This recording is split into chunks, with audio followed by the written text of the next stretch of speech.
ಮೊನ್ನೆ ನೀನು ಸುಮತಿಯ ಕೈ ಹಿಡಿದುಕೊಂಡು ಪೇಟೆ ಬೀದಿಯಲ್ಲಿ ಓಡಾಡುತ್ತಿದ್ದೆ. ಕ್ಷಮಿಸಿಗಳೆಯ, ನಿನ್ನನ್ನು ಆಹ್ವಾನಿಸಲಾಗಲಿಲ್ಲ. ಅರೆ, ನೀನು ಹುಡುಗಿಯೊಂದಿಗೆ ಆರಾಮವಾಗಿ ತಿರುಗಾಡುವಾಗ ಅದರ ಮಧ್ಯೆ ನನ್ನನ್ನು ಯಾಕೋ ಕರೀತೀಯಾ? ಅದು ನಿನ್ನ ಪರ್ಸನಲ್ ವಿಷಯ ಅಲ್ವಾ? ನೀವಿಬ್ಬರು ಓಡಾಡುವಾಗ ನಾನು ಮಧ್ಯೆ ಕರಡಿ ಬಿಟ್ಟ ಹಾಗೆ ಯಾಕೆ ಬರಬೇಕು? ಅದೆಲ್ಲ ಸರಿಯಲ್ಲ ಕಣೋ.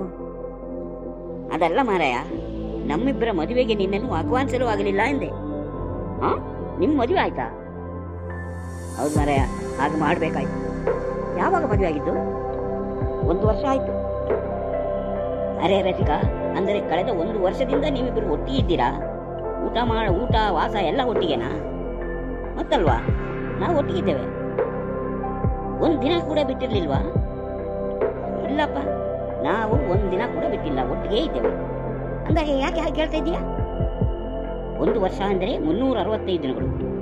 ಹೌದು ಕಣೋ, ನೀನು ಅವಳನ್ನು ಮದುವೆ ಆಗಿದ್ದು ಯಾವ ರೀತಿಯಿಂದ ನೋಡಿದರೂ ಒಳ್ಳೆಯದಾಯಿತು. ಇಲ್ಲದಿದ್ದರೆ ಈ ವರ್ಷದೊಳಗೆ ನೀನು ಭಿಕ್ಷೆ ಬೇಡುವ ಸ್ಥಿತಿಗೆ ಬರುತ್ತಿದ್ದೆ. ಏನು, ನಾನು ಬೀದಿ ಬರ್ತಿದ್ದೆ?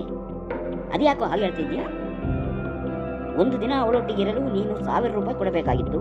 ಅದನ್ನು ಉಳಿಸಿದೆಯಲ್ಲ, ಜಾಣ ಕಣೋ ನೀನು, ಜಾಣ. ನಿಮ್ಮಿಬ್ಬರ ಮಾತು ಕೇಳಿದ್ರೆ ಅಮೆರಿಕದ ಟ್ರಂಪ್ ಮೋದಿಯ ಬಗ್ಗೆ ಹೇಳ್ದಂಗ ಆಯ್ತು. ಏನ್ ಲೆಕ್ಕಾಚಾರ, ಏನ್ ಲೆಕ್ಕ? ಇದೇ ನೋಡಿ ನಮ್ಮ ರಾಜಕೀಯ.